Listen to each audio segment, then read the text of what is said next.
You may be seated. We will now have the safety briefing.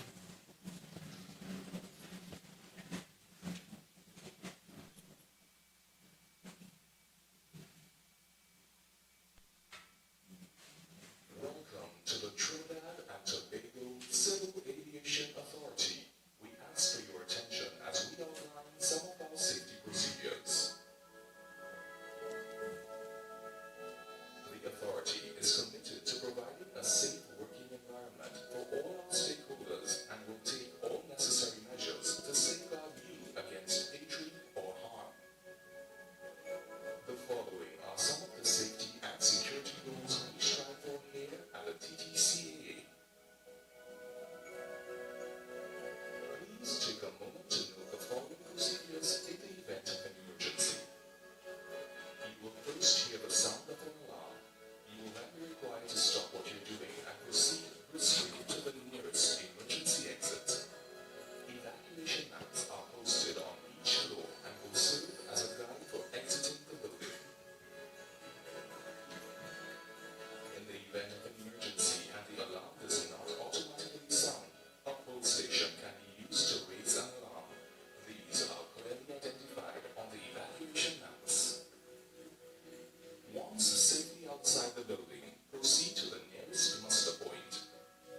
The major muster point is located on the grass area to the left of the entrance and the other to the northeast area of the tower. Please remain at the muster point until you've been advised by the Chief Fire Officer. Lifts are not to be used in emergency situations. If you are in a lift at the time of an emergency, the lift will be reported to the ground floor or lobby area. Please remain calm. Fire extinguishers are located throughout the complex and can be identified by the signs shown below. Extinguishers are provided for your use. However, you're advised to use them only if you're trained and confident enough to do so. There are about 24 trained and certified first aiders on staff from different departments, and each floor is fitted with a stocked first aid kit. In the event of an accident requiring first aid, someone will be on hand to assist. If it is more than can be handled at a first aid level, the emergency services will be summoned. Smoking is strictly prohibited at all TTCAA premises and buildings, except for designated smoking areas. There are 2 designated areas throughout this facility. Please take note of them. This brings us to the end of our presentation. Thank you for your attention.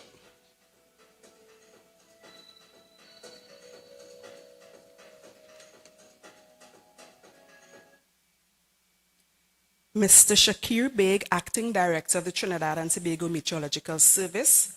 Mr. Kenneth Kerr, Science and Technology Officer, Caribbean Meteorological Organization. Officials of the Ministry of Public Utilities, Trinidad and Tobago Meteorological Service, Caribbean Meteorological Organization.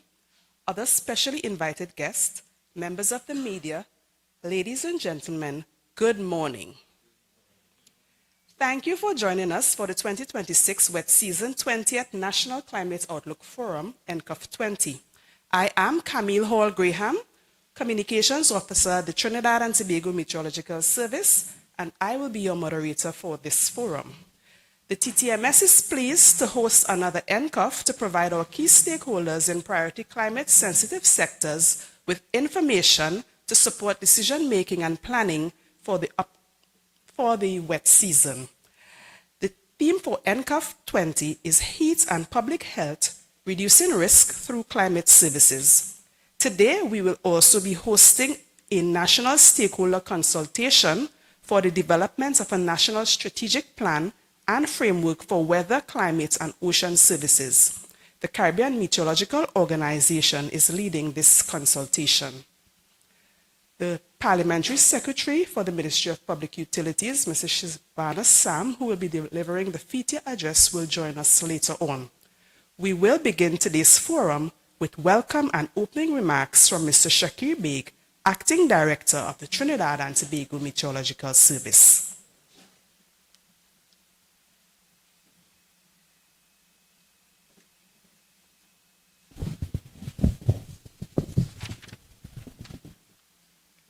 Thank you very much, Camille. Representatives of the Ministry of Public Utilities, Dr. Arlene Leng, and Dr. Leng is joining us online, Coordinating Director of the Caribbean Meteorological Organization, and her team, ably represented this morning by Mr. Kenneth Kerr, Science and Technology Officer at the CMO, seated at the head table, Mr. Haley Anderson, and others, distinguished representatives from government ministries and agencies, representatives of the Office of Disaster Preparedness and Management, our regional and international partners, members of academia, representatives from the private sector, members of the media, staff of the Trinidad and Tobago Meteorological Service, and other specially invited guests, ladies and gentlemen, good morning. It is indeed my great honor and privilege as Director of the Trinidad and Tobago Meteorological Service and as permanent representative of Trinidad and Tobago with the World Meteorological Organization to welcome you to the 20th National Climate Outlook Forum of the Trinidad and Tobago Meteorological Service under a very, very important and significant theme: heat and public health, reducing risk through climate services. Today marks a significant milestone in the history and evolution of the Trinidad and Tobago Meteorological Service. Reaching our 20th National Climate Outlook Forum is not simply a ceremonial achievement, it is a demonstration of our sustained national commitment to climate resilience, climate science, and evidence-based decision-making. And we have with us this morning Mr. Kedar Kisoon, who is our present Chief Climatologist, who you'll be hearing a little bit later on. But more importantly, I'd like to give credit to Mr. Kenneth Kerr, who is seated at the head table, now at CMO, but a past Chief Climatologist of the Trinidad and Tobago Meteorological Service, where the Ncof took birth and actually started. Ladies and gentlemen, give these two distinguished gentlemen a lusty round of applause for their efforts. For the last 10 years, the TTMS has continued to provide seasonal climate information and outlooks to support national planning, strengthen preparedness, and protect lives and livelihoods. And very often I get the question, what do you guys do at the Met Office? Whether it's in Trinidad, whether it's in Tobago. Ladies and gentlemen, our core mandate at the Trinidad and Tobago Meteorological Service is to protect lives and livelihoods. This achievement is also fully aligned with the guidance and strategic vision of the World Meteorological Organization under the Global Framework for Climate Services, commonly referred to as the GFCS, and you'd be hearing a little bit about that later on. Ladies and gentlemen, this year's theme is both timely and urgent. Across the globe, heat is rapidly emerging as one of the deadliest climate-related hazards. According to the World Meteorological Organization and the World Health Organization, extreme heat causes thousands of deaths annually. And this is a significant piece of statistics, right? It causes thousands of deaths annually and places millions at risk. Heat stress exacerbates cardiovascular disease, respiratory illnesses, dehydration, kidney disease, and mental health challenges. Vulnerable populations, including the elderly, young children, outdoor workers, and persons with chronic illnesses, they are particularly at risk. The last 2 years have been amongst the hottest years ever recorded globally. Scientists have confirmed that 2024 and 2025 experience unprecedented global temperatures, with 2024 being the hottest year ever on record. This heat is driven by the combined influence of long-term climate change and the El Niño phenomena. And we'll be hearing a lot more about the El Niño phenomena from Mr. Kisoon and his team. Here in Trinidad and Tobago, we've experienced prolonged periods of above average daytime and nighttime temperatures, increased heat discomfort, and growing public concerns regarding heat exposure, water availability, and this is extremely important, energy demand, and public heat health impacts.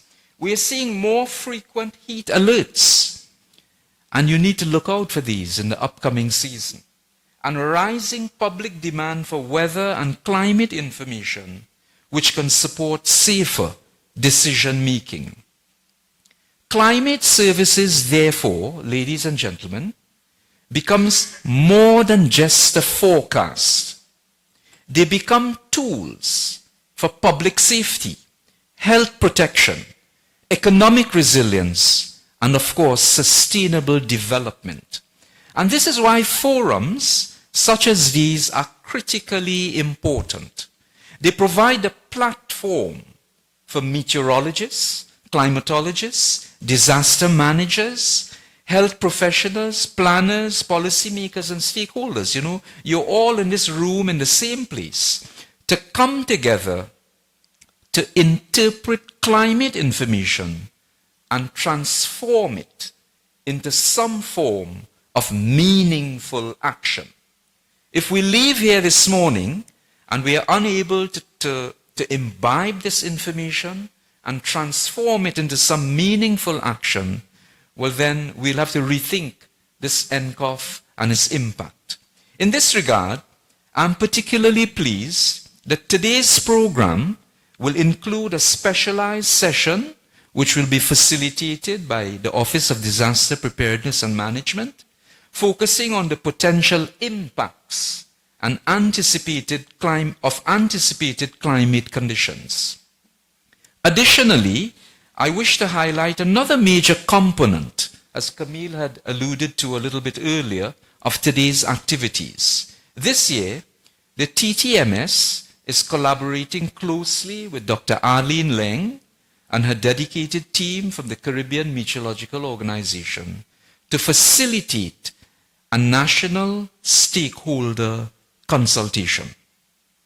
This consultation, which will take place following the lunch break, is intended to assist the TTMS in developing a national strategic plan and framework for weather, climate, and ocean services, together with an action plan. I wish to sincerely thank the CMO for its partnership, leadership, and continued support to Trinidad and Tobago and the wider Caribbean region. Ladies and gentlemen, the science is clear. Climate variability and climate change are no longer distant concepts. They are present realities affecting our societies, our economies, infrastructure, food security, water resources, and public health. However, through science, partnerships, innovation, and informed action, we can reduce risk and strengthen resilience. As we observe this important milestone of our 20th National Climate Outlook Forum, let us reaffirm our collective commitment to collaboration, preparedness, and the advancement of climate science for the benefit of all citizens of Trinidad and Tobago. I thank you for your presence, your continued support, and your partnership, and I wish everyone a productive, insightful, and successful forum. Thank you very much. Thank you, Mr. Baig, for setting the tone for today's proceedings. At this time, I would like to invite Mr. Kenneth Kerr, Science and Technology Officer at the Caribbean Meteorological Organization, to present opening remarks on behalf of Dr. Arlene Leng, Coordinating Director.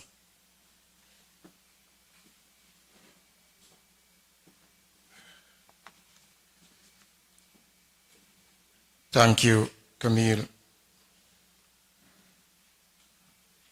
Mr. Shakir Baig, Acting Director of the Trinidad and Tobago Meteorological Service, officials of the Ministry of Public Utilities, Trinidad and Tobago Meteorological Service, and the Caribbean Meteorological Organization team, other specially invited guests, members of the media, ladies and gentlemen, good morning. Good morning. As you heard, and clearly I'm not Dr. Leng,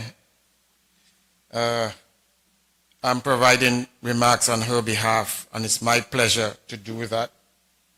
And of course, she sends her apologies because of conflicting schedule.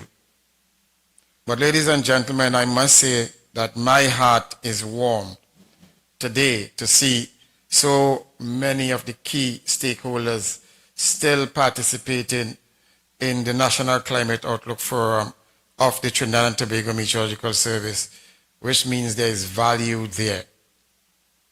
But let me start by saying access to timely and actionable early warning information helps to protect lives, livelihoods, and assets, while supporting preparedness, adaptation, and response strategies that build resilience and reduce losses and damages.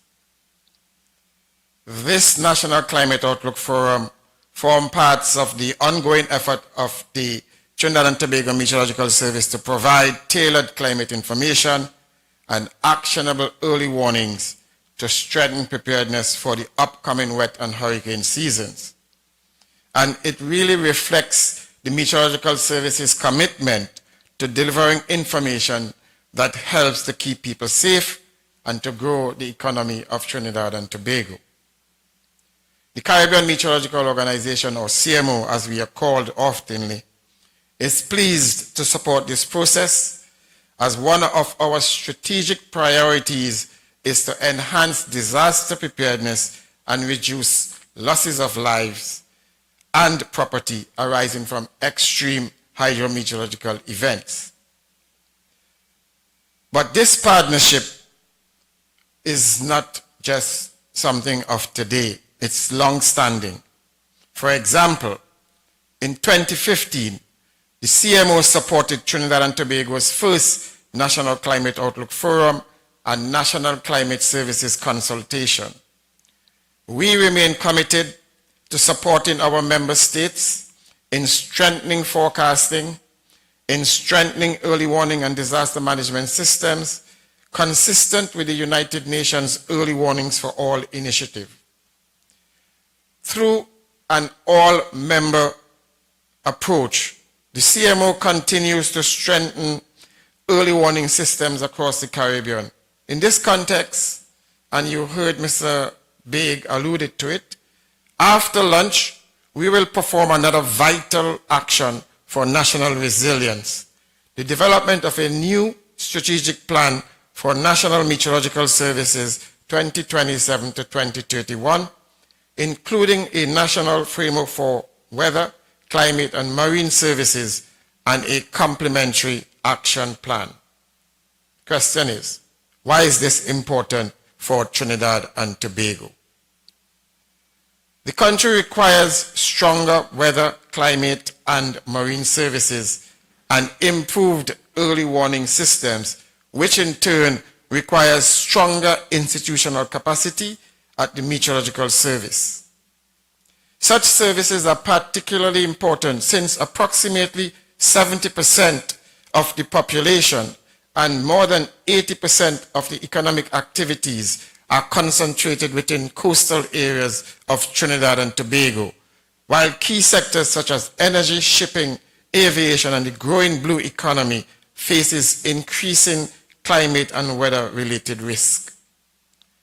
Recognizing how many aspects of our daily lives are affected by weather and climate, the strategic plan and the framework should serve as instruments for national resilience and sustainable development, integrating climate adaptation, disaster risk reduction, marine safety, water security, and support to sectors such as agriculture, energy, health, tourism, and transportation. The strategic plan represents a commitment to delivering people-centered, impact-based forecasting services that strengthen preparedness, reduce risk, and support sustainable development. A key objective is ensuring that no community, no sector, no individual is excluded from the benefits of timely warnings, weather and climate information, and related environmental services. For example, when women, children, and elderly persons with disabilities or low-income households, coastal communities, farmers, and fisher folks face the greater hazards, and they are the most exposed to these hazards, and they often have fewer resources to prepare for such impacts and to recover from them. Meteorology stands as a guard to that. Such factors need to be addressed in this strategic plan. And let me just digress a little bit from the speech, because I saw the representative from the disability community here, and I said before, my heart is warmed, and the Meteorological Service needs to pay attention to that. This strategy will help shape how the Trinidad and Tobago Meteorological Service and stakeholders develop and deliver weather forecasts and climate services with a national framework for weather, climate, and marine services, serving as a mechanism to identify priorities and coordinate action. And that will be an umbrella to the National Climate Outlook Forum. And therefore, we invite and encourage you to remain with us after lunch. And as a Trini and a Tobagonian, I know that we like to run away after lunch. So I'm encouraging you to stay with us, because that's a critical component of this event. Because the success of this process depends on comprehensive consultation, collaboration, and your valuable input. If I had a choice, I would lock the doors. Together, we have an opportunity to help shape stronger weather, climate, and early warning services for Trinidad and Tobago, services that better protect lives, livelihoods, and sustainable development for years to come.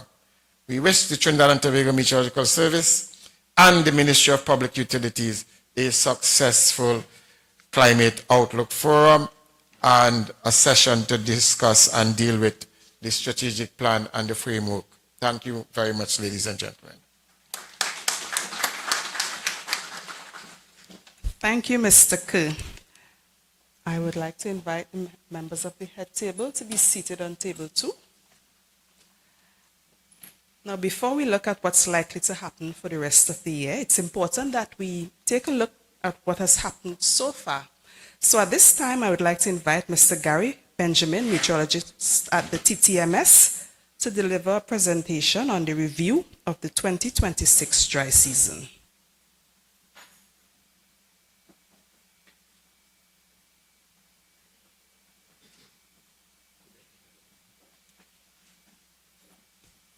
Good morning, everyone. Of course, all protocols are adopted and observed at this time. So let me just get straight into it because I've been advised I don't have much time. So I had to cut down. Okay, this is a review, of course, of what happened within the last 4 months. The dry season events such as frontal systems, strong winds, hazardous seas, Saharan dust, bushfires, warm to hot conditions, and brief localized floodings. Of course, the El Nino neutral was, we went into El Nino neutral in April with predictions of a strong, we went into El Nino ENSO neutral, ENSO, with strong predictions for El Nino in the coming months. Well, what was predicted for the 2026 dry season? We predicted near normal rainfalls, amounts, and warmer than average maximum and minimum temperatures. So let's look at the rainfall. Rainfall up to April, because the wet season was pronounced just about the 5th of May. So we were just about 2.5 millimeters. We started off with a deficit at Piaco and continued so, and only played a little bit of catch up in April. And we don't have, I was not looking at figures beyond the 5th. So we were playing catch up all the while at Piaco, except in April. And for Tobago, we started off pretty well, almost twice the amount, I think is 179%. And then we went downhill from there. And we were continuing downhill up to now. So what happened? We saw Piaco always at a deficit, but was approaching the average from below, so to speak. And Crown Point, while it started off with excess, is now on a downward trend. All in all, we ended up very close to the long-term means as far as the cumulative rainfall is concerned up to May the 5th. The temperatures, of course, in May we went into the peak of our heat season. So we would see, well, this is a climatological chart from 1991 to 2020, showing where we have the peaks in the heat. And I'm sure you would have felt the heat within the last month and within May too. So all the temperatures, all the records, and the data is showing that from January to April and parts of May, that we were on an increase, and all our records show that with the extreme maximums relative to the extreme long-term maximums, we achieved hotter than usual temperatures. So we go on to the CAP alerts, the common alerting protocols, the total number for the season. We had 7, 0 adverse weather, hazardous seas, we had 6, 12 days in February, 14 days in March, and 3 days in April, and 1 high wind, 2 days in March. Of course, we had a high wind recently, but that was beyond the dry season. That is considered within this year's wet season. By month, January, none. We had February, 3 hazardous seas, March, 3 caps, 2 hazardous seas, 1 for high winds, and April, 1 hazardous seas, and none up to the declaration of the wet season on the 5th. So you'll have to look to the wet season or the coming review for that. Saharan dust. Well, this is the long-term pattern where we see everything wakes up in the northern hemisphere coming March, April, May, but by May, June, July, we see there's a peak in the Saharan dust, which is from May, June, July, and we have been experiencing Saharan dust for the most part throughout the dry season, but we're seeing there should be an increase in May, June, July. This is just some shots showing the type of dust we have had, near moderate to heavy at times. And for Piaco, February showed the most dust days, and April showed the second most dust days. And Crown Point is very similar to that, almost an exact image. But what is interesting to note is that while February had the most dust days, we had the heavier intensities in April, and at times reducing the visibility to 5 kilometers or less. 5 kilometers is an important minima because in the aerodrome, visual flight rules cannot operate below 5 kilometers and below. So in April, we'd have that concentration. I'm sure we all felt the dust and the heat. And of course, the bushfires. Well, what can I say about the bushfires? Ms. Carol Sunarine, a meteorological observer, took these pictures for me. That was heading on the Churchill Roosevelt Highway heading west. So the smoke was hazardous, visibility restrictions to almost zero. And these are snapshots, but it's only an example of what had been happening and what continues to happen even up to a couple of days ago. I was hearing about heavy bushfires. So what has been happening throughout the dry season. So it was very intense and hazardous, and a lot of bushfires all around, all parts of Trinidad and Tobago. In fact, I passed through one some time ago there, and I had to put on lights, and I became a little scared because it took a little more than a couple seconds to go through it. And anyway, I don't have time to. But it was very intense, let's just say that. So on the 1st of May, the first tropical wave for 2026 was analyzed in the tropical equatorial North Atlantic. Now, we were watching this since April, and you see those L's on the left-hand side. Those are areas of low pressure we were watching. I was watching and analyzing and thinking exactly what was to happen happened.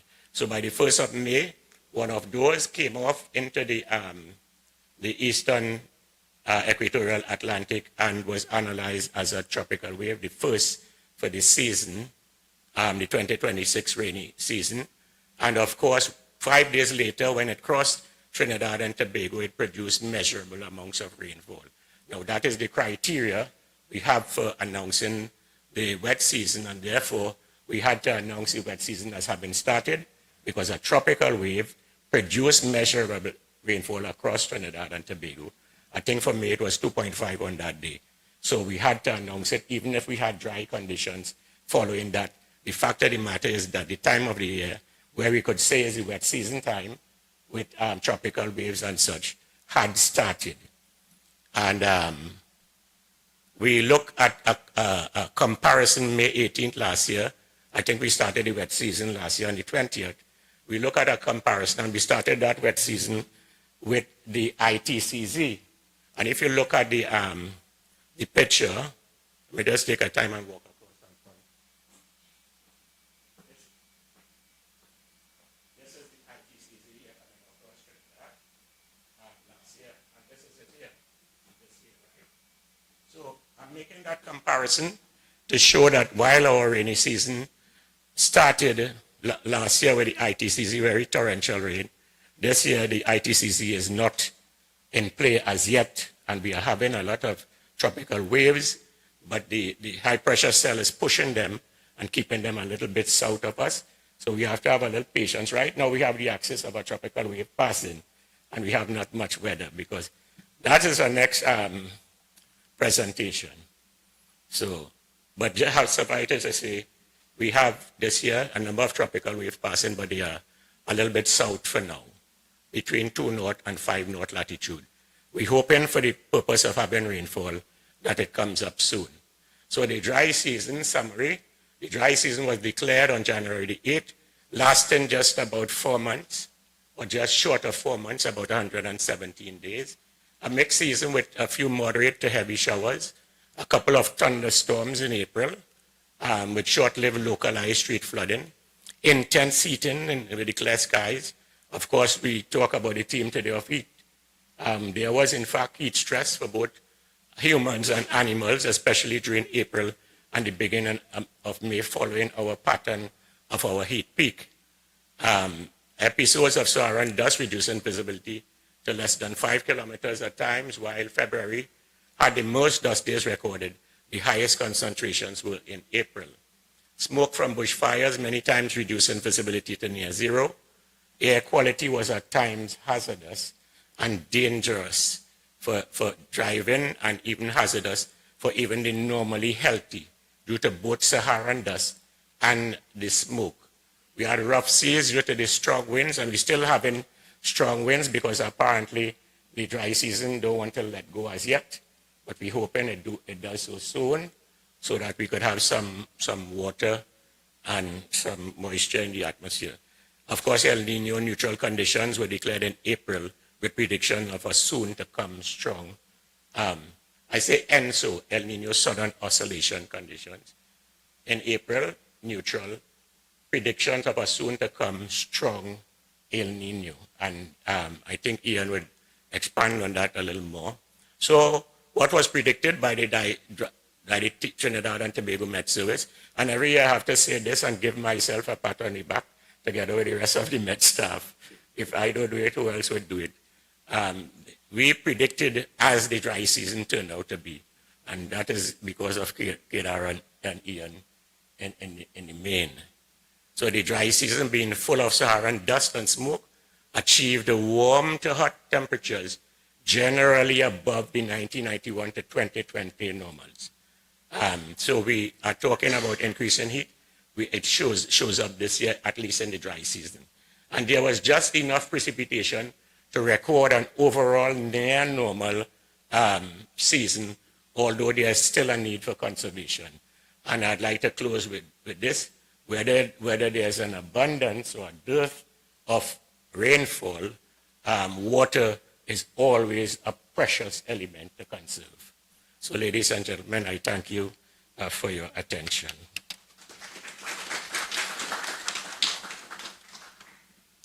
Thank you, Mr. Benjamin. At this time, I would like to invite Mr. Ian Wallace, meteorologist at the TTMS, to deliver a presentation tracking drought and dry spells in the 2026 dry season, and also a presentation on the El Nino.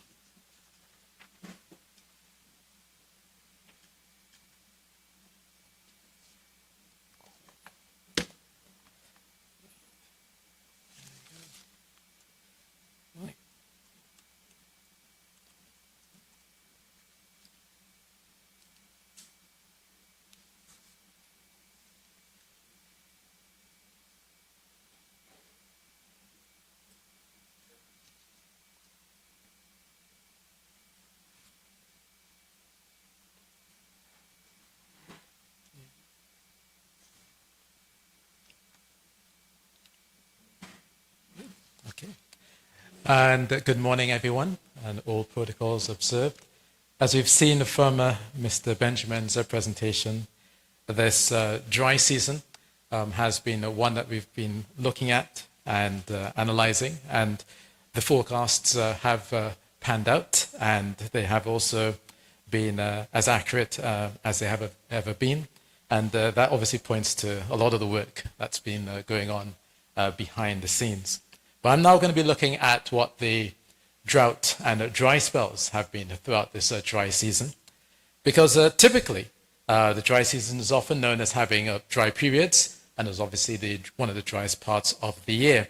So looking on, we've basically been tracking throughout the months through our dryness and the drought indicator product, which you can follow on a monthly basis. And then I'm just going to highlight what has been happening throughout this dry season.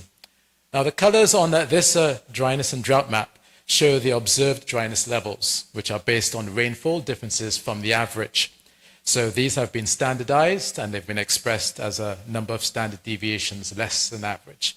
That's just the technical jargon, but basically just telling you how different this has been over the last, let's say, 30 years.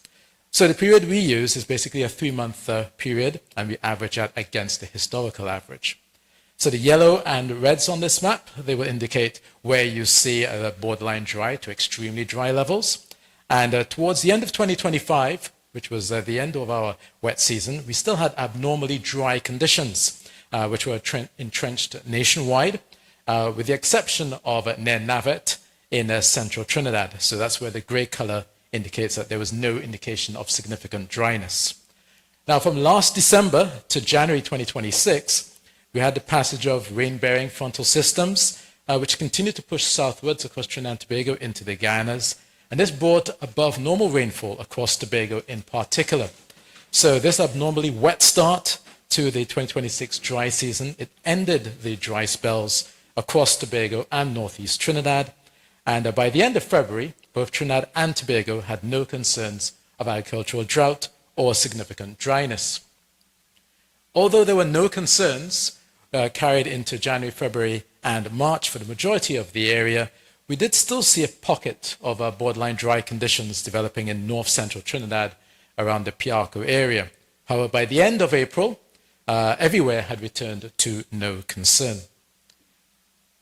Now, the maps here, they don't show the details behind what we were looking at, but I will show you that for this chart, this will show the standard precipitation index, which is basically those changes that we have been seeing and which we translate into our maps. So the drought maps will assess the severity, and this SPI basically gives you those values behind the maps. So at the start of the 2026, we saw increased wetness with a positive SPI trend going into January 2026. And then during the 2026 dry season, we noticed the wettest and the driest times and places of the region. So Crown Point in southwestern Tobago, it was one of the wettest locations during this dry season, with a maximum SPI value of positive 0.98. Meanwhile, over in the driest location was actually Piarco, and this was in March, and had a minimum SPI of about negative 0.56. So when we look at both Piarco and Eastern Caroni and around the Arena Reservoir, they remained on the drier side of normal for most of the period. And then by the end of April, we began to see a negative trend in the SPIs, which basically means we began to see increasing dryness towards the end of the 2026 dry season. Now, this did impact farming operations. On my regular visits to the Macoya market, I usually pass there, and obviously, as someone in the meteorological field, farmers always ask you, what's the weather like, what's been happening, and what's to come.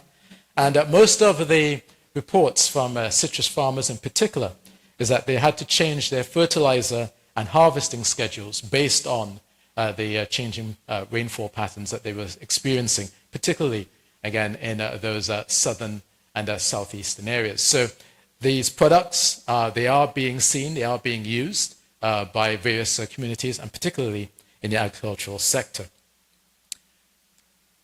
Now, if you are looking for the rest of this wet season to follow whether there are going to be any dry spells or any wet spells, you can obviously follow through the Trinidad Tobago Meteorological Services product, and this is available online. It's also emailed to the stakeholders, many of you in this room. So this comes to the end of what's looking in terms of the dryness and the droughts that we were looking at throughout the 2026 dry season. Now, we'll be looking at the El Nino. Now, you may know this term, El Nino Southern Oscillation, commonly known within our meteorological community as ENSO. It's basically just the communities, the terms that we use between El Nino, La Nina, and neutral phases. So this is something that you will hear of quite often throughout this presentation, as well as over the next few hours.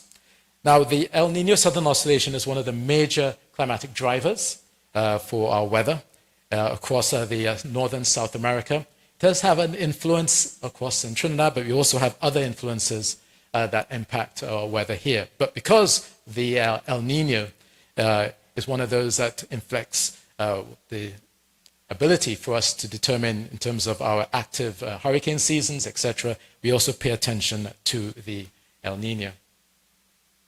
So in the 2025-2026 La Nina, it ended, and in April, as Mr. Benjamin alluded to. So currently, we are neither El Nino nor La Nina. Basically, we are reflecting an ENSO neutral state, and these maps show the average ocean temperature on the left, and the map on the right shows how much cooler or warmer than usual are the oceans. So that's the temperature departures from normal, what we call the anomaly. So the equatorial sea surface temperatures have been above average across the central and east central Pacific Ocean, and these positive departures from the normal currently signal ongoing warming of the waters in the eastern Pacific Ocean. Now, since mid-April, we have been seeing increased temperatures, particularly across this area, between -0.2 which is just slightly below the average, to a positive 0.6, which is closer to the South American coastline. And currently, we have seen temperatures now crossing 1 degree, so we're now getting closer to possibly declaring an El Nino, but that has not occurred across the entire region as yet. So when we look now at what has been happening, we've been seeing that the Trinidad and Tobago Meteorological Service, we did the declaration of the ENSO neutral on the 13th of April via the ENSO Outlook Bulletin. And the forecast was that ENSO neutral conditions had a high probability of continuing through May and June, with a forecast for an El Nino to occur with a moderate probability through May and July and persist through 2026. Well, as you can see later on, most of these temperatures are now increasing as well. So now we will see how we are looking at in terms of the likely to emergence of the El Nino. So we have been seeing that the increasing sea surface temperatures throughout May. So the equatorial subsurface temperatures, which we have been seeing average between 180 and 100 degrees west longitude, they have increased for the 6th consecutive month. And you can see now we're up to between 0.4 degrees plus, as we're up to 0.1 degrees Celsius. So there has been significant above average subsurface temperatures across the equatorial Pacific. And as of May 14th, the latest weekly index numbers have us basically up to that 1 degree Celsius. And particularly, you can see here that the subsurface temperatures, particularly towards the eastern Pacific Ocean, close to South America, have been rising steadily. So all of this basically tells us that we are getting close to the possibility of us seeing the El Nino being declared, possibly within the month of May, or definitely between June and July. Now, what does this mean in terms of what is an El Nino and a La Nina and an ENSO? So this El Nino Southern Oscillation is a natural cycle. It alternates between the warm phase, which is an El Nino, and the cool phase, which is a La Nina, and the neutral phases. So in between the warm and the cool phases, there exists a neutral phase, and this image shows the atmospheric circulation over the equator. It's called Walker circulation, and it changes substantially once you get towards the arrival of the El Nino. So let's find out more about the El Nino and its circulation. So it's a warm phase of the ENSO, and it refers to a sustained period of warmer than average sea surface temperatures across the central and eastern equatorial Pacific Ocean. Now, many of the characteristics of the El Nino is that we have anomalous high pressure in the western side of the Pacific and lower pressures on the eastern side.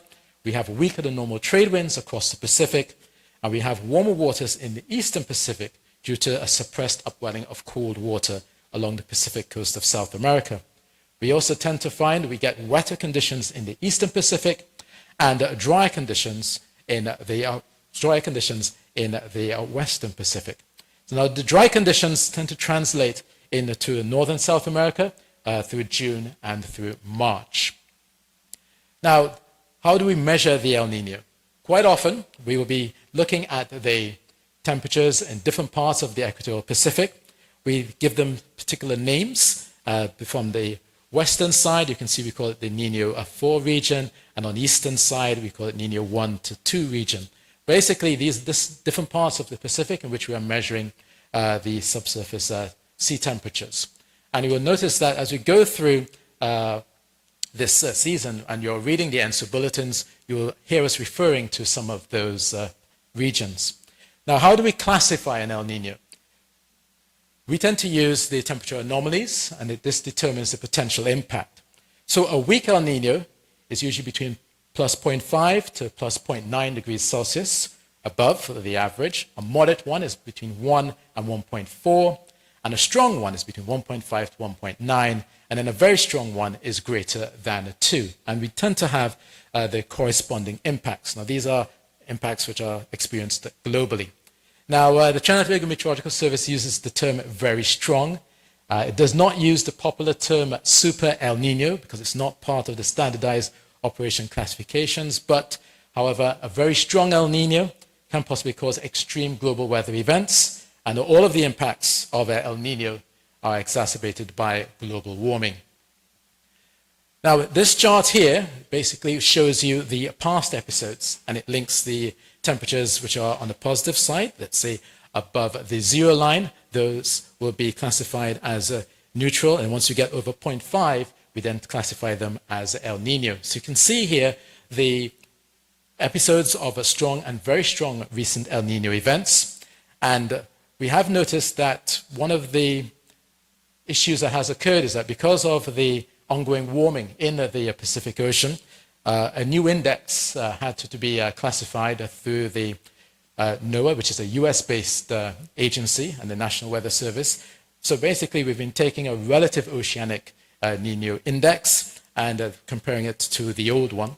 But you can notice that over the past years, we've had very strong El Ninos in 2023 and 2024, 2015 and 2016, 1997 to 98, and 1982 to 1983, and going back to 1965. Now, one of the notable events was 1982 El Nino, and obviously the forecasts for this year is that we will be seeing an El Nino developing, but the strength of that El Nino is obviously up for debate. Currently, there are predictions for the El Nino to develop. Its strength is unclear at this time. However, the models are still showing a relatively moderate to a strong El Nino. Whether we get to the very strong, that will develop as we go through the season. And at this time of the year is particularly not suitable for the production or the predictions of an El Nino. Once we get into, let's say, June and July, definitely the forecast will likely be honing in more on the strength. But you would notice that there's only a 37% chance across all categories from weak, moderate to very strong. But the overall comment that I would like to take away from this is that this El Nino is likely to develop, and therefore it will have some impacts across Trinidad and Tobago, and including the forecast. So what does an El Nino typically bring? So it tends to bring a shift in rainfall patterns across many parts of the world. And typically, we do tend to find that its evolution, its spatial patterns and impacts obviously do vary, particularly across the Caribbean. But generally, towards the southern Caribbean and into northern South America, we tend to find drier than usual conditions. And we also tend to find in the northern South America warmer conditions as well. So we find obviously an increase in the temperatures as well as a decrease overall in rainfall within our area. One of the major things that you'll notice for the El Nino is that it will change our wind patterns in the Pacific. So we tend to find that we tend to get those westerly winds now developing, coming across into the Atlantic, across the Caribbean basin. This tends to put a cap on some of our cloudiness. It will reduce the cloudiness. It also tends to reduce convection, and this tends to reduce the number of tropical cyclones. But as a warning, it only takes one tropical cyclone to make it a bad season. So regardless of an El Nino being in play throughout the hurricane season, we still have to be very mindful as we go through the next 3 to 4 months. In terms of the impacts on Trinidad and Tobago, we obviously do see not significant changes, but there are changes. We will be relying also on the passages of tropical waves, as well as the intertropical convergence zone and tropical cyclones to bring us the useful rainfall. But typically during an El Nino, we do tend to find a likelihood of a below normal precipitation within our area. How that translates to Trinidad and Tobago will be seen as we go through the next few months. We also tend to see above normal mean temperatures as well.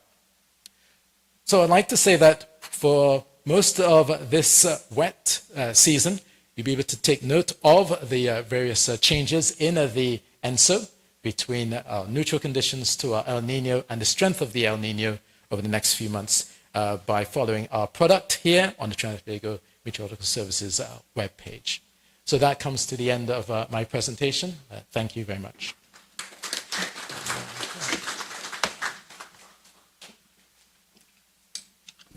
Thank you, Mr. Wallace. We will now go to our coffee and tea break. Refreshments are available downstairs in the cafeteria. All options are vegan.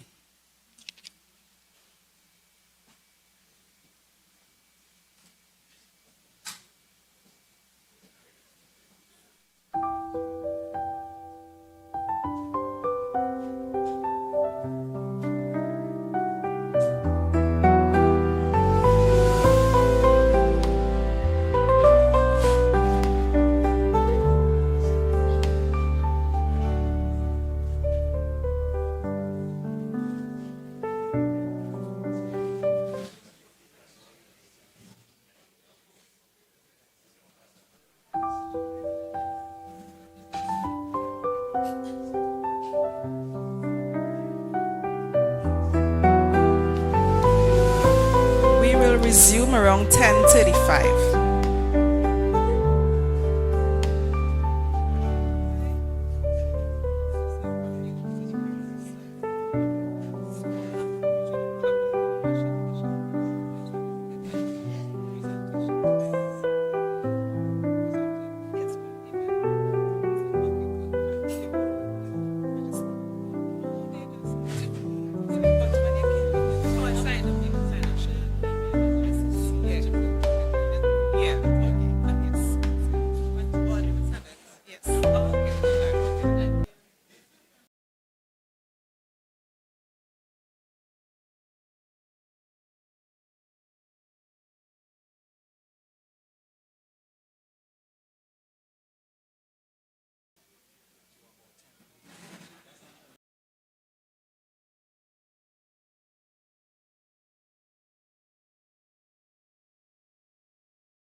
Let me see what the four shows us.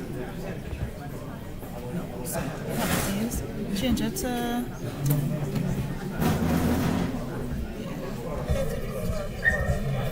No. You're still hearing it, huh? Right, so go back to it. Properties.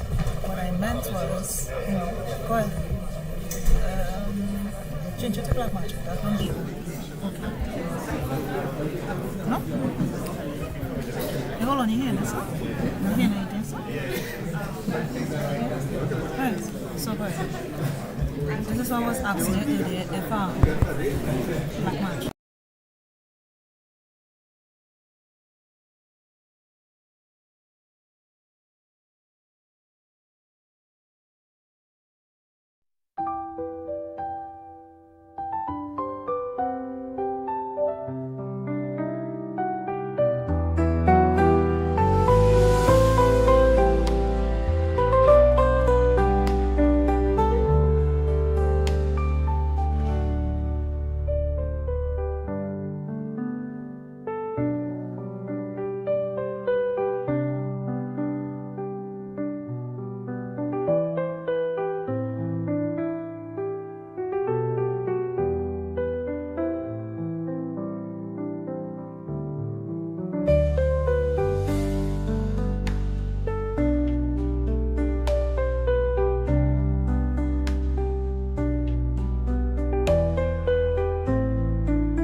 of Public Utilities.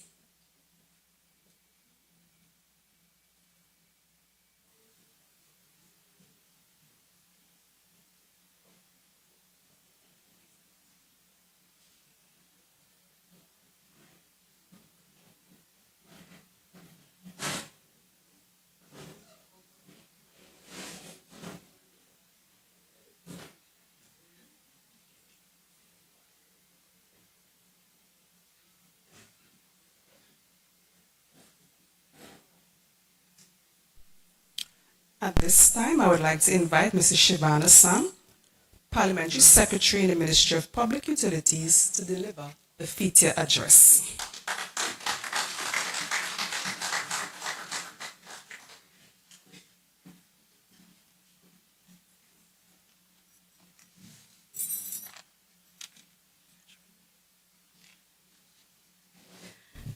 Good morning. The Honorable Clyde Elder, Minister in the Ministry of Public Utilities, very dynamic, very brilliant colleague of mine, who made it all the way here from a previous event just to be here at Ncof. Thank you, Minister, for your presence. A very hardworking Permanent Secretary in the Ministry of Public Utilities, Mrs. Neela Ram Atwaru, Ms. Cheryl Ann Solomon, also hardworking Deputy Permanent Secretary in the Ministry of Public Utilities, Mr. Shakir Beg, Acting Director of the Trinidad and Tobago Meteorological Service, Mr. Kenneth Kerr, Science and Technology Officer of the Caribbean Meteorological Organization, officials of the Ministry of Public Utilities, Trinidad and Tobago Meteorological Services, Caribbean Meteorological Organization, other specially invited guests, members of the media, ladies and gentlemen. I take this opportunity firstly to acknowledge the Director and staff of the Trinidad and Tobago Meteorological Services Division, the Caribbean Meteorological Organization, and all other stakeholders present. The Ministry of Public Utilities appreciates the level of cooperation as we strategize in treating with climate services and other related matters. A key objective of the government's development plan is to adapt ways in which we live, build, travel, and communicate so as to maximize resilience to the effects and impacts of climate change and to reduce contributions to factors that are adding to it. Across the globe, we are witnessing the increasing frequency and intensity of extreme weather conditions, prolonged heat events, droughts, flooding, and other climate-related challenges that continue to affect food security, water resources, energy systems, and public health. And right here in Trinidad and Tobago, we are seeing these impacts become more visible within our very own communities. Over the past years, we have witnessed increasing bushfires affecting the daily lives of residents and commuters across several parts of the country.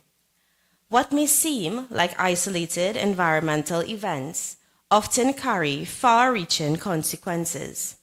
When fires spread across our hillsides and forested areas, they threaten biodiversity, wildlife habitats, agricultural systems, and fragile ecosystems that form part of our national heritage. And on that note, I also see this morning, I'm very pleased to see, because they were not present last year, my colleagues from the Environmental Management Authority, who play a very critical role in preserving our environment. And it's very nice to see them here. For those of you who may not know, I spent 13 years at the EMA, and that would have really equipped me with the necessary tools and knowledge that I need to stand here before you today. So it really is a pleasure to see members of the EMA, staff of the EMA present here this morning. To put into perspective what we've been talking about, the blue copper tree, a rare species found within Tobago's main ridge forest reserve, was once believed to have become extinct following the devastation caused by Hurricane Flora in 1963, a hurricane that severely threatened Tobago's ancient rainforest ecosystem. These are not simply environmental statistics or historical references. They are reminders of how vulnerable our ecosystems, livelihoods, and communities can become when climate realities intensify. This is why forums such as these matter and are so important. Since its inception in May 2015, the National Climate Outlook Forum has served as an important platform for dialogue, forecasting, collaboration, and informed decision-making. Held twice annually, this forum represents the national implementation of the principles of Global Framework for Climate Services, which seeks to bridge the gap between climate science and practical decision-making. But this is not just about numbers, graphs, or calculations. This is something far more meaningful. This information can guide the farmer in Kumoto trying to determine the best planting period, and I speak here as Member of Parliament for Kumoto Mansinala. It can support the fisherman in Icacos preparing to go out to sea safely. It can help the single mother caring for an asthmatic child during periods of extreme heat or poor heat quality or poor air quality. These readings matter to all of us, and all of us must become invested in understanding and supporting climate services because climate resilience is directly tied to our livelihood, our economy, our safety, and most importantly, our future. This year's theme, Heat and Public Health, Reducing Risk Through Climate Services, could not be more timely or relevant. And I'm sure we can all speak on a personal level to that. As we reflect on this theme, we must also recognize that every person contributing to this field has a role to play. Whether you serve at the entry level or executive level, whether you work in research, forecasting, emergency response, communications, planning, or policy, we all carry a responsibility to our communities, to vulnerable populations, to at-risk sectors, and ultimately to our own national well-being. Because climate services are not abstract systems. They are services that protect lives. They help us prepare hospitals, schools, utilities, transport systems, and workplaces for climate-related challenges before they escalate into crises. Ladies and gentlemen, climate forecasting is not simply about predicting rainfall or temperature patterns. Accurate forecasting has real and direct implications for how we manage national resources, public utilities, and economic planning. For example, forecasting data can significantly improve water management systems and collection strategies through agencies such as the Water and Sewerage Authority, WASA. Understanding rainfall trends, drought conditions, and changing climate patterns allows us to better prepare reservoirs, improve water distribution planning, anticipate shortages, and manage supply more efficiently during dry periods. Equally important is the relationship between extreme heat and national energy demand. As temperatures continues to rise, more citizens and businesses rely heavily on air conditioning and cooling systems. This naturally increases electricity demand across the country, placing greater pressure on generation capacity, transmission systems, and national infrastructure. But beyond the immediate operational demand, there is also a long-term economic reality that must be acknowledged. In Trinidad and Tobago, the government continues to absorb substantial subsidies to support the cost of electricity for citizens. And while these subsidies provide important relief to households and businesses, increased demand for energy also means increased national expenditure to maintain those support systems. And every additional dollar required to sustain rising utility demands is a dollar that potentially cannot be redirected into other critical sectors such as healthcare, education, agriculture, housing, and national development initiatives. This is why climate information and forecasting data are so valuable. The data received through climate services can help guide government policy, infrastructure investment, and long-term planning.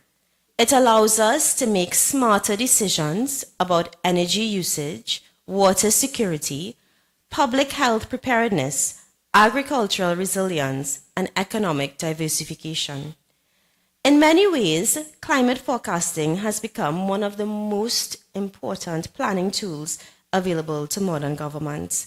And I'll say that again because I think it's very important that we acknowledge that climate forecasting has become one of the most important planning tools. Because preparedness is not only about responding to emergencies. Preparedness is about anticipating realities before they become crises. And when we use climate information effectively, we strengthen our ability not only to respond, but to protect livelihoods, manage national resources responsibly, and create a more resilient and sustainable future for all citizens. As a ministry with responsibility for critical public utilities and national infrastructure, we fully appreciate the importance of integrating climate data and forecasting into institutional planning and operational decision-making. Additionally, as a key coordinating entity during national emergencies and weather-related events, we understand the importance of ensuring that climate and meteorological data are communicated in a timely and accurate manner so that strategic and tactical decisions can be made effectively during natural crisis management situations, particularly those surrounding severe weather events and public safety risks. Timely information saves lives. There is no doubt about that. Preparedness strengthens resilience, and coordination improves national response capacity. Ladies and gentlemen, climate services also create opportunities for economic transformation and innovation. As the government continues its efforts to strengthen and diversify the national economy, climate forecasting and weather intelligence can support the development of entirely new industries and investment opportunities. For example, Trinidad and Tobago's geographic location below the hurricane belt presents significant opportunities for expansion within the yachting and marine services industry. With proper forecasting systems, marine monitoring, infrastructure planning, and coordinated development, we can position Trinidad and Tobago as a safe and strategic location for docking, repairs, maintenance, hospitality services, marine logistics, and tourism-related opportunities. And these opportunities are not just limited to one sector or one level of society. They can create employment opportunities across multiple industries, from technical servicing and engineering to hospitality, transportation, retail, tourism, and, of course, environmental management. This is why climate services must not only be viewed through the lens of disaster management. They must also be viewed as instruments of national development, economic resilience, innovation, and sustainability. The decisions we make today, the partnerships we strengthen, and the data we collect and share will ultimately shape the future of our families, communities, and country. Beyond the forecasts and technical systems, this work is truly about people. The farmer hoping to protect his crops, the fisherman preparing to go to sea safely, the parent caring for a child during periods of extreme heat, and the communities relying on us to make informed decisions that protect their well-being and their livelihood. And that is a big responsibility. Every warning issued, every climate reading monitored, and every collaborative effort made has the power to improve preparedness, strengthen resilience, and safeguard lives. If we continue to trust the science, invest in our climate services, and work together with compassion and shared responsibility, then Trinidad and Tobago will not only be prepared for future challenges, but we will emerge stronger, smarter, and more united for generations to come. And on that note, I thank you all for your attention, and I wish this 20th National Climate Outlook Forum every success. Thank you very much.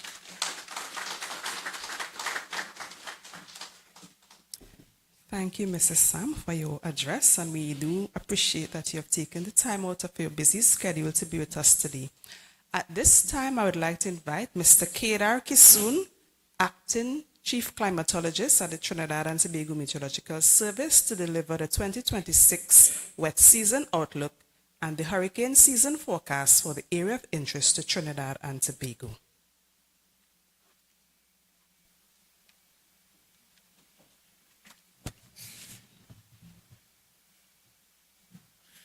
Right. Good morning, everyone. Well, coming close to lunchtime, but anyhow. All protocols observed, I would like to say that welcome all of us, myself included, to the 20th National Climate Outlook Forum and my presentation of the wet season hurricane season outlook. So, I'll move on. I will start with the summary of the key local climate influences. And there are a number of climate drivers that influence the wet and hurricane season. But the 5 main ones that we are focused on for this climate outlook will be briefly discussed.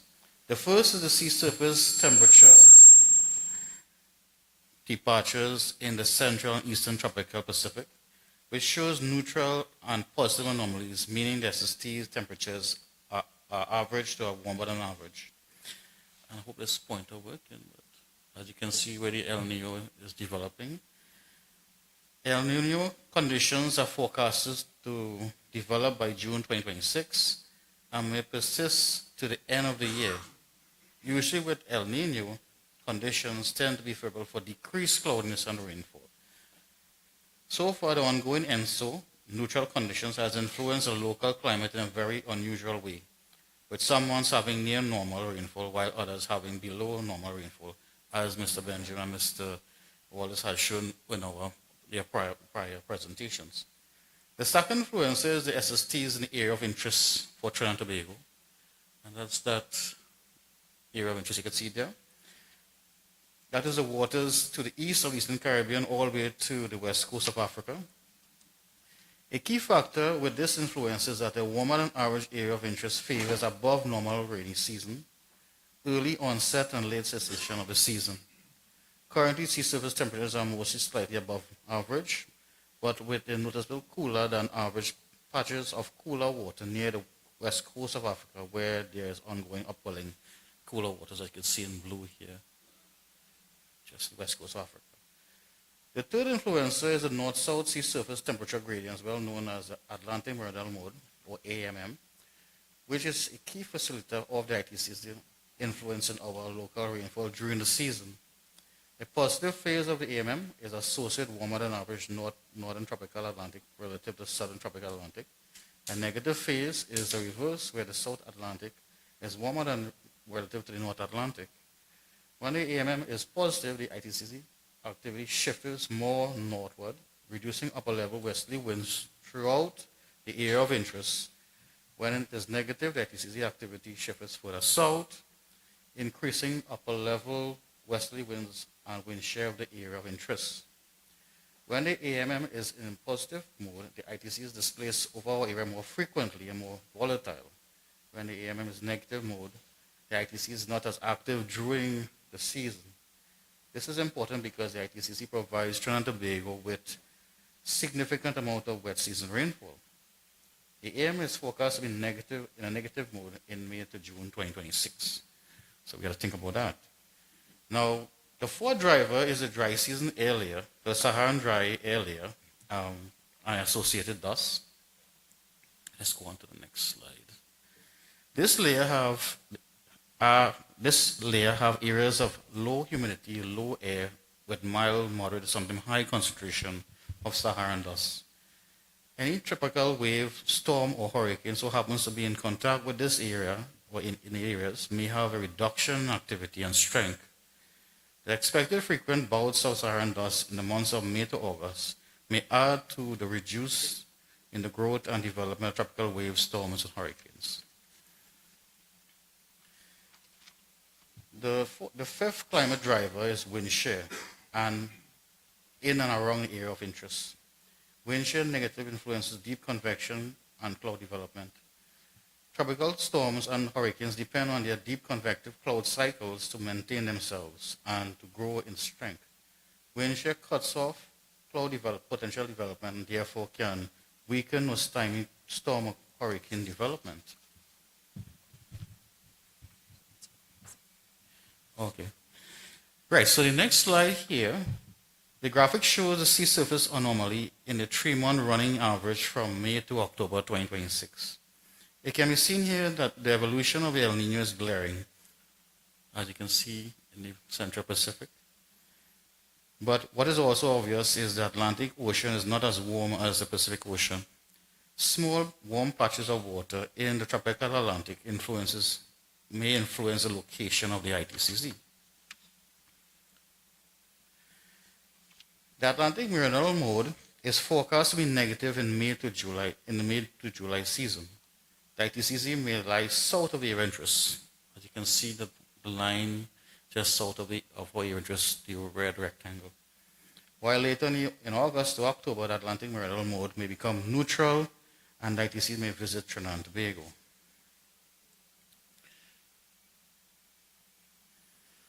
So let's focus on North Atlantic Hurricane Basin.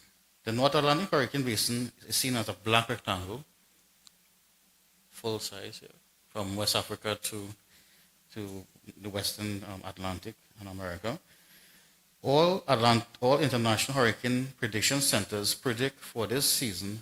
Here is the Colorado State University prediction for the entire basin. There's a prediction for below average hurricane season with 13 storms and 6 hurricanes forming in the area, in the basin. Another forecasting center, Tropical Storm Risk, is forecasting below normal Atlantic hurricane activity for the season, 2026 season. 12 named storms, 5 hurricanes. Yet another forecast center, AccuWeather, is predicting reduced amounts, 11 to 16 named storms, 4 to 7 possible hurricanes. All of these centers are forecasting average to below average tropical storm activity in the North Atlantic Hurricane Basin. Well, this is one people very much would like to be concerned with, and the forecast comes from NOAA. The National Oceanic Administration will present their forecast on May 21st, that's tomorrow, so you all can tune in on YouTube for their presentation. We would like to have the forecast, the hurricane forecast for CMIH, but it wasn't available at this time, maybe later on. And for us, at the Met Office, we focus on a small area, 6 north, 15 north to 20 west, 60 west. At the Met Office, we like to focus our own models, run our own models and do our own analysis, focusing particularly on this small area of interest for Trinidad and Tobago, because only when tropical storms form in this area, we tend to be under threat or are impacted negatively. Here we have sea surface temperature anomalies for 2 time periods, 2023 and 2026, 11th of May. Let us compare 2023 El Nino event, which is a strong El Nino, with our forecast's 2026 El Nino event. The year 2023 had a strong El Nino ranking among the top 5 strongest in record. This year it is expected that it will have a similar moderate to strong El Nino. But as we compare to the two graphics, May 2023 and May 2026, we can see that the sea surface temperature anomalies for May 2026 is presently generally lower than May 2023. Storms and hurricanes need warm seas to develop. The cooler the waters, the less the probability of development.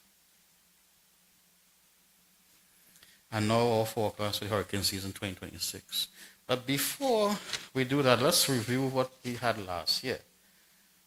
The prediction of 3 tropical storms and 1 hurricane to pass over our area of interest.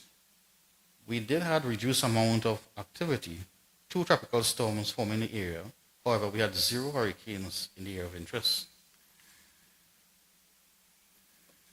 The pie chart shows the probability that the season will have above normal, normal, or below normal tropical storm activity. This year's season may have below normal, 37% probability tropical storm activity in the area of interest. And also, similarly, this pie chart shows the probability that the season will have above normal, normal, or below normal hurricane activity. This year's may have below normal, the 49% probability of hurricane activity in the area of interest. Our prediction favors, as previous, 2025, 3 tropical storms as the most likely number of storms to form in the area of interest for Trinidad and Tobago. However, the likely range is 2 to 5 storms in the area. Of these, 1 is likely to become a hurricane, while in the area of interest, but is possible of 0 to 2, as what happened in 2025. But let's not forget what happened in 2024. Although it is forecasted to have reduced activity as compared to 2024, I just want us to remember that happened in the year 2024. How close Hurricane Beryl came and how it affected us. Imagine what happened if it hit us directly. So the region faces another active hurricane season in the area of interest. A reduction in tropical cyclone activity is more likely in June to July. However, an increase in activity expected afterwards.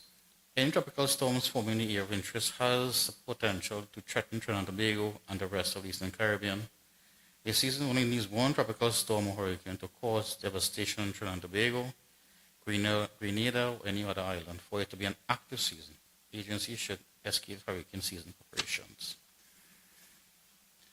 And I come to the end of my hurricane forecast for this period, and we will move on to our wet season rainfall and temperature outlook. I'm sure everybody's interested what will happen this year in terms of rainfall and temperature. So let's start with temperature. In Trinidad and Tobago, the heat season starts in May and ends in October. There is a moderate 60% chance of warmer than average days in urban build-up areas in Trinidad and Tobago. A moderate chance, 60%, exists for short duration hot spells during June to October, with maximum temperatures greater than 34 degrees Celsius in Trinidad and greater than 33 degrees Celsius in Tobago. Let's move on to precipitation. Let us move on to rainfall. June will have near normal rainfall totals in Trinidad, but below normal in Tobago. And as Mr. Benjamin mentioned before with the precipitation totals, April had a reduced amount. We now come into the end of May and they have a similar pattern. So it has continued, already seen it manifesting itself where a below normal rainfall for Tobago and will continue. Let's look at similarly the first half of the 2026 wet season. June, July, August as a whole is likely to be as wet as usual in most parts of Trinidad, but drier than usual in most parts of Tobago. To show how the entire wet season is likely to progress, we are now presenting the rolling 3-month seasons of July to September, August to October, and September to November. The 2 seasons, July to September, August to October, are likely to get mostly near normal totals in Trinidad and below normal rainfall in Tobago. You guys can see it already. However, it's a startling part. The influence of the forecast strong El Nino, when it do fully develop, strong, moderate strong, or super El Nino, whatever they want to call it, the influence will be felt in September, October, November. So with the strong El Nino developing, the effects will be felt fully in September to November. Trinidad and Tobago would like to receive below normal totals as a whole, as you can see it here, which has a lot of implications for water security in the future. And I'm sure the water sector is very concerned about that. So let's see let's look at the season in terms of how the expected rainfall compares with the long-term average. The outlook favors the highest percentage of average, totals to be around 71%, which is still below normal.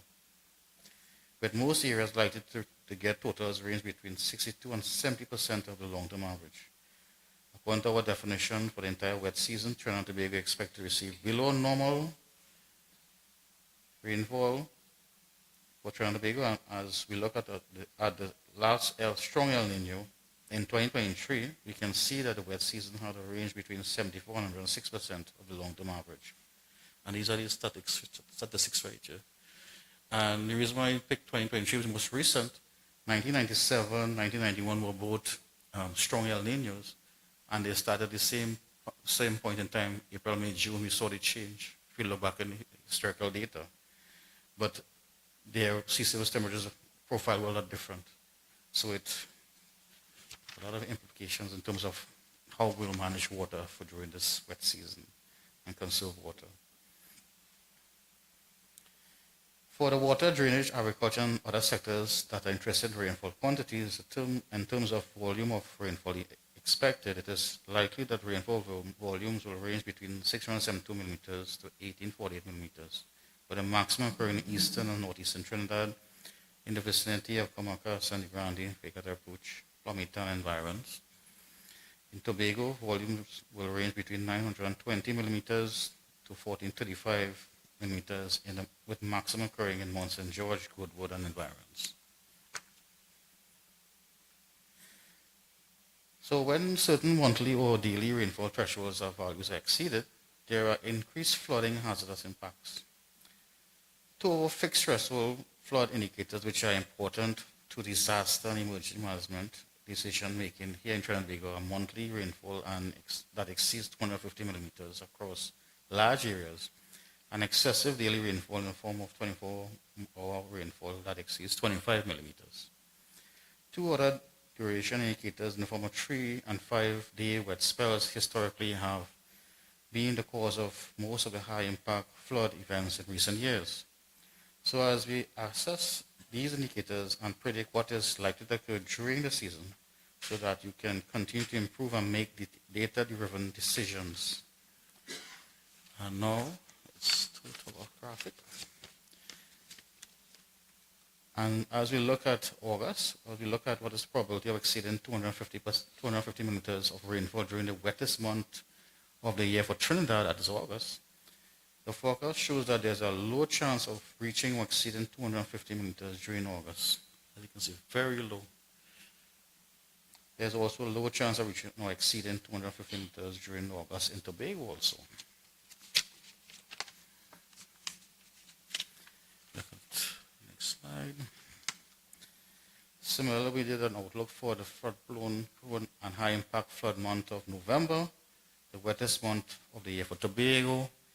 The forecast shows that there's a low chance for November rainfall to reach or exceed 250 millimeters across northeastern areas of Trinidad, which normally is the wettest part of Trinidad. It's a very low chance for Tobago that may exceed 250 millimeters. So I think the graphic speaks volumes.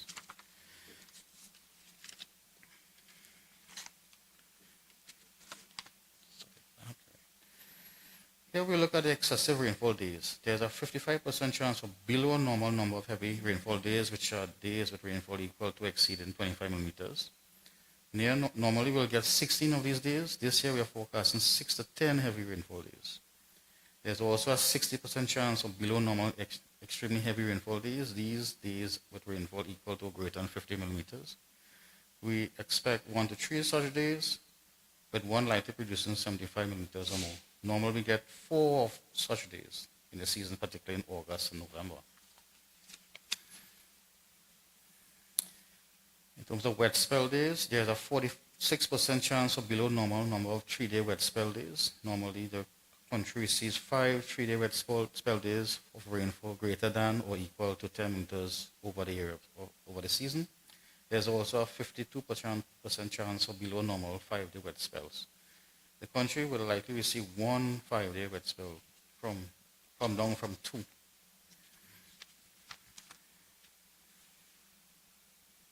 So flood potential. So the rainfall outlook suggests the wet season being likely to be drier than usual.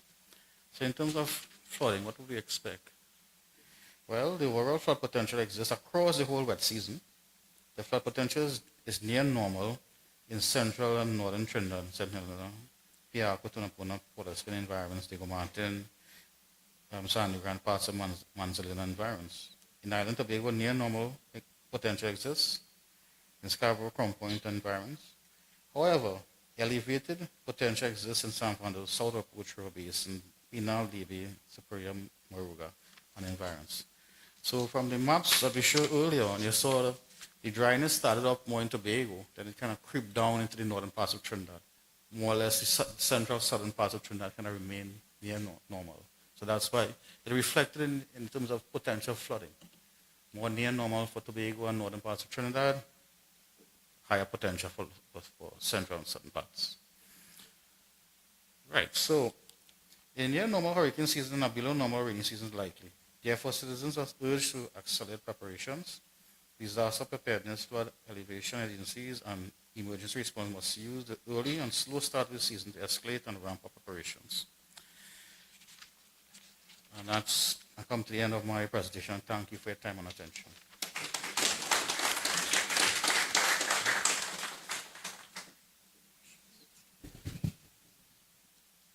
Okay, thank you, Mr. Kisun, for your presentation. At this time, we would like to have a short question and answer segment. Do we have any questions at this time on the presentation?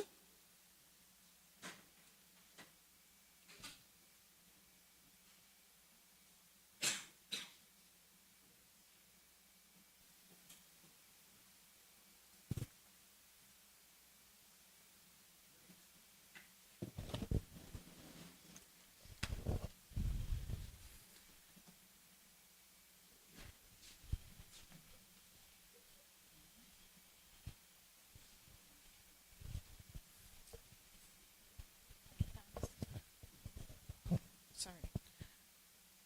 Hi, morning. Sigoni Mohammed from Guardian Media Limited. That was a lot to take in. The figures were very small to see from where I'm sitting. But just to be clear, you're saying that we're having a near normal hurricane season off the projections of other centers having a below average season and a below normal local wet season. Correct? Yeah, below normal wet season. Right, and the first part, near normal, even Near though the rest normal, of the so globe we have is normally saying... on average we have 1, but from the calculation was 0.5. So you get half of hurricane, right? So we're going with 1. Fair enough. Yeah. Fair enough. But you're juxtaposing this based on everybody else, the No. other climate models No. you suggested. Yeah, so we have we run models locally. So we have the CP and a few other dynamic models that we look and see what is going on. And plus, we see what is going on. Remember, so you want to look at the rectangle, the whole of the hurricane basin, they have higher figures. We look at a particular region. Right, the and main explain. developmental region. So whatever happens there affects us. So normally, you will get 1 hurricane, sometime between 3 and 5 some tropical storms. But what we are seeing because of the reduced SSTs, if you look at 2023, we had high SSTs, as I just explained. What also happened in 2023, we had reduced amounts of hurricanes and storms also. Last year, 2025, similar amount. We had 0 hurricanes. So what I'm saying is that because we continue seeing forecasts across because of similar conditions that happened last year. Yes, we had a neutral El Nino that developed. We was neutral, then we went to a very weak La Nina, then went to neutral now, and then possibly a strong El Nino later on. But the same conditions mostly will exist over the SSTs across the central or area of interest in the Atlantic Ocean. I don't know if I explained to you. That's fine. No, okay, go ahead. That's fine. I'm premising that because given that the last decade demonstrated how rapidly storms can intensify quite close to the Eastern Caribbean island chain, are you all forecasters, that is, seeing any signals that this season could then favor such rapid intensification close to land, given the current climate change situation? Right. So, like for example, let's see what happened with Melissa last year in Jamaica. If you look at the SSTs anomalies, you'll see there's a patch of warm SSTs, sea surface temperatures close to Jamaica. Where the high SSTs exist, that is where you're getting more explosive growth in hurricanes or tropical cyclones. So the map that I showed that is most recent, you can have, well, today is already 20th. You can see it's very bland. There's no big sort of high SSTs or any patches of high anomalies or above normal anomalies at a very high 1 or 2 degrees above. So that's why you have a very bland in the area. You won't expect much development. Same thing happened last year for our area. If you look at the bigger basin, you can see in the western parts of the Caribbean, you see patches of high anomalies. For example, up with Melissa last year, just east of Jamaica, there was a patch of warm moisture, warm SSTs, so high sea surface temperatures. Okay, Yeah? Mm-hmm. right. Just to move on from that now.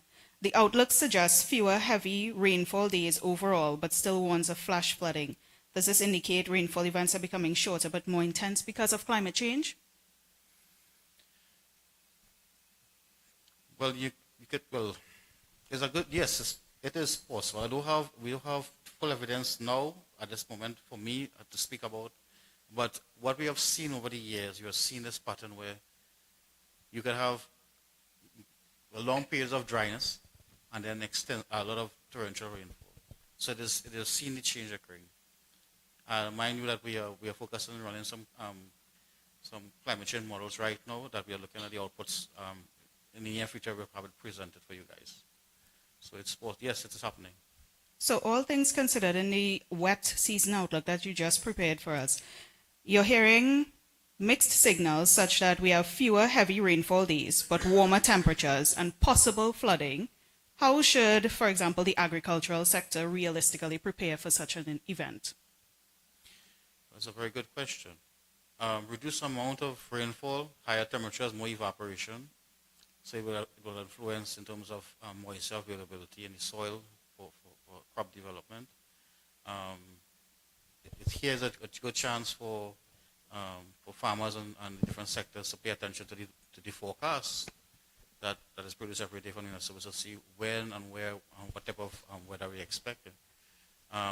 As the climate models give you what we expect, but fine-tuning to drill down into what is going to happen, the public should pay attention to the local forecast, what we're going to expect. When there's a high chance of having above normal rainfall, a lot of rainfall on a particular day, higher temperatures, pay attention to that. Yeah. I see Mr. Benjamin is actually raising his hand. I don't know if he wanted to add to that.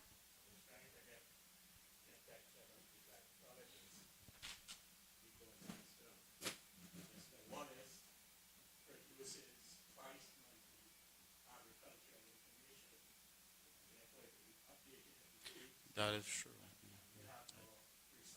Mm.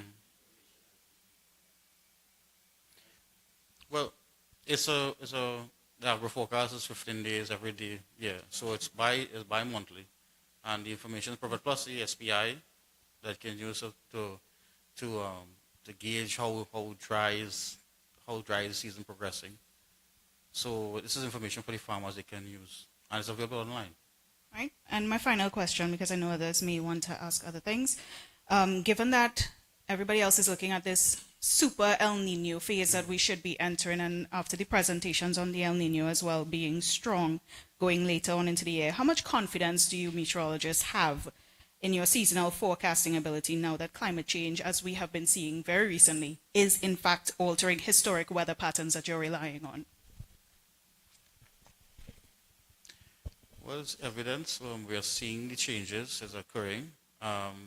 If you look at our historical data, you're seeing. If you look at our in the 3-day rainfall totals, different indices, climate indices, you can see the changes occurring. So yes, it's occurring, and how fast is it occurring over the Caribbean? We have to focus for Trinidad and Tobago how fast it's occurring over here, but yes, it's occurring. Climate change is occurring, and what do we do about it? How do we mitigate against climate change? How do different sectors of the public deal with such changes? For example, increasing temperatures, we're increasing heat wave or hot spells and so on. What do we do? How do we build homes? How do we venture out during the daytime hours? close that we wear. So it's a lot of mitigation processes that have to be done. I am confident in my forecast, yes.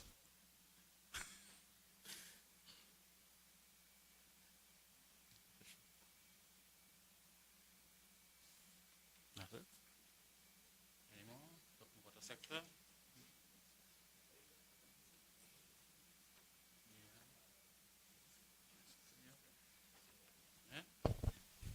Hi, Christy Ramnarain, WASA. I don't know how we're going to give this bit of information to our customers. We've been getting a lot of cuss on a daily basis. You know, we just recently put out a press release on the fact that the river levels are low in 2 areas. And now you're saying that we're going to have, you know, below average rainfall. However, I was now talking to Candice about the fact that we were in Barrackpore on Monday, and that's an area, it's a valley. They have a lot of flooding in that area. And one of the questions we will get from customers is, if there's all this flooding, why does WASA not have water to put in our pipes?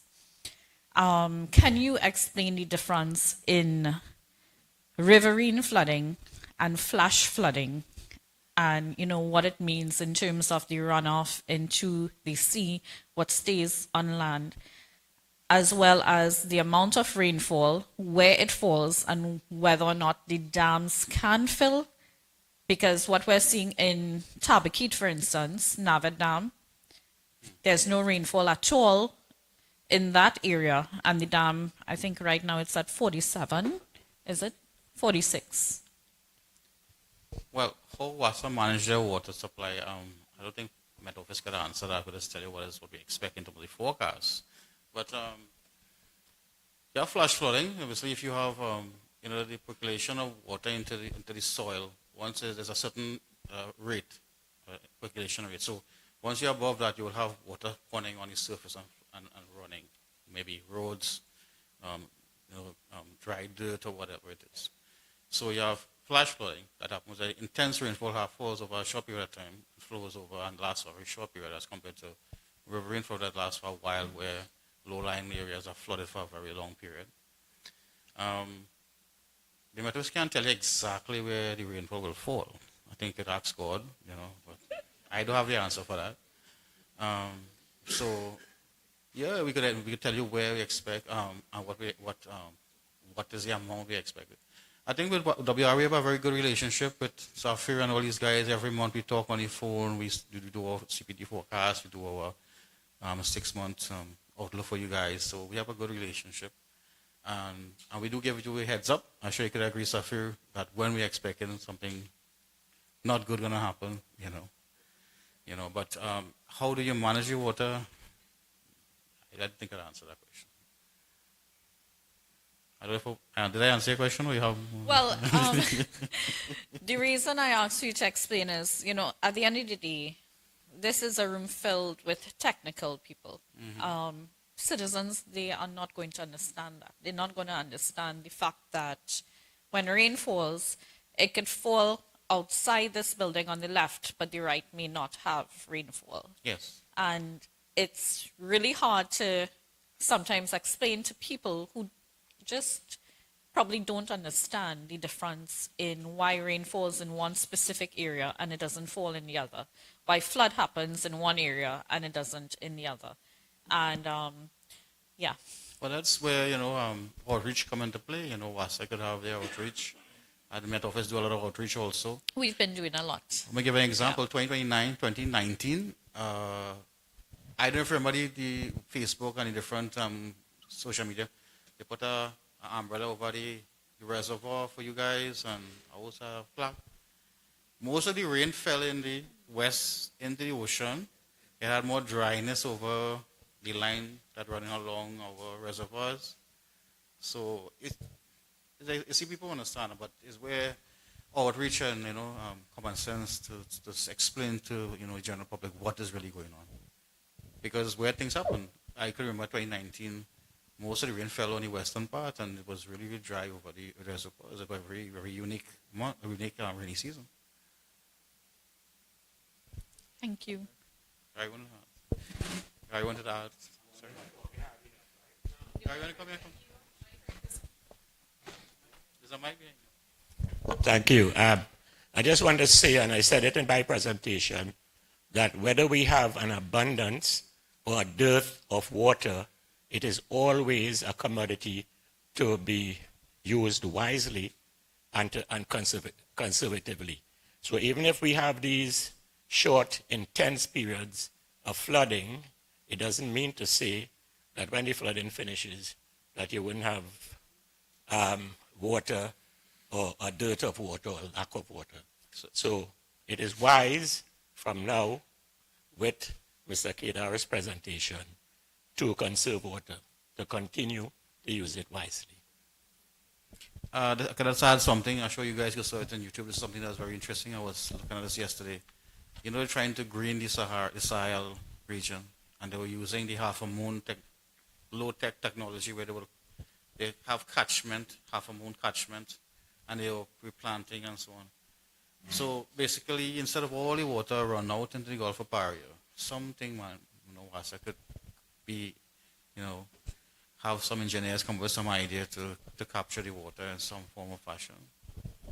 So it's something to think about. Any other questions? Hi, pleasant good day. Tristan Augustin, representing the Department of Geography at the University of the West Indies. All protocols observed, and thank you for your presentation. Just a quick question regarding risk. So what criteria was used in the development of the map, especially related to risk perception and determining where is most at risk for floods? In terms of flooding? Yes. This was data that we gathered over the years. Areas that would flood. They would say there are new areas that that are developing. And if you look at I don't have a slide up, but you can see where we're talking about. So we have our GIS specialists, and we have the risk associated with places that, because of the amount of rainfall expected, would it flood? Places generally will generally flood. Some areas that are new or newly flooding is because of, sometimes it's man-made because of infrastructure work or buildings or planned housing scheme or whatever. Or people just narrow up a river, just to be frank with you guys. So a lot of things come into play when flooding will occur. So yes, we will have to improve on our maps and so on, because it doesn't capture everything about Trinidad and Tobago, but it's a work in progress, so we are working on that. Okay, thank you.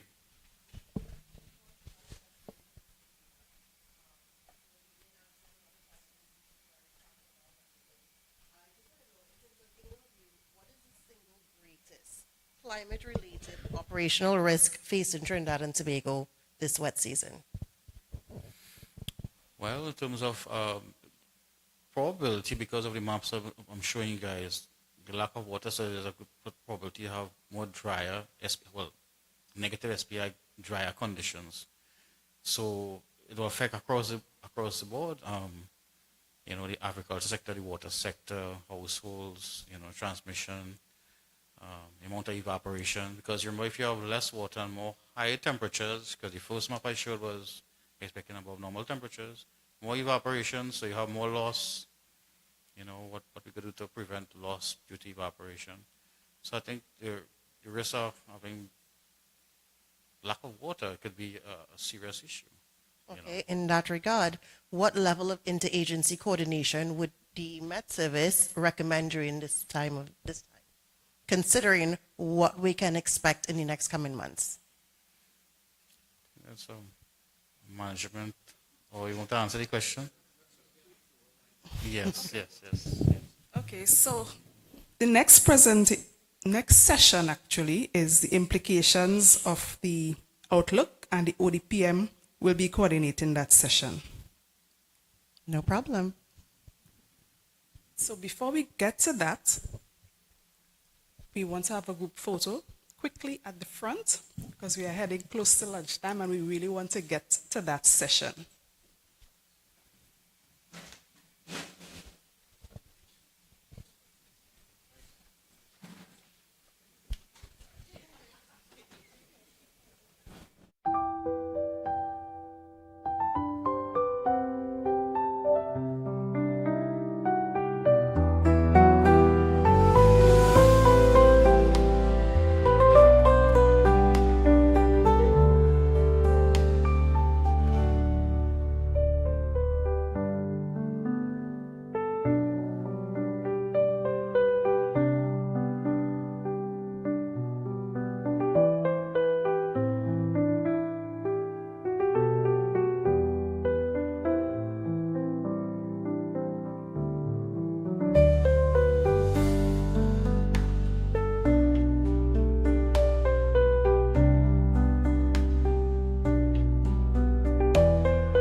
Okay, so we're about to enter into the interactive group session. So we're going to engage stakeholders in discussions about coordination and what are their immediate actions for reducing their risk and for also increasing their states of readiness to respond to the likely implications of the wet and hurricane seasons based on the Met Services forecast.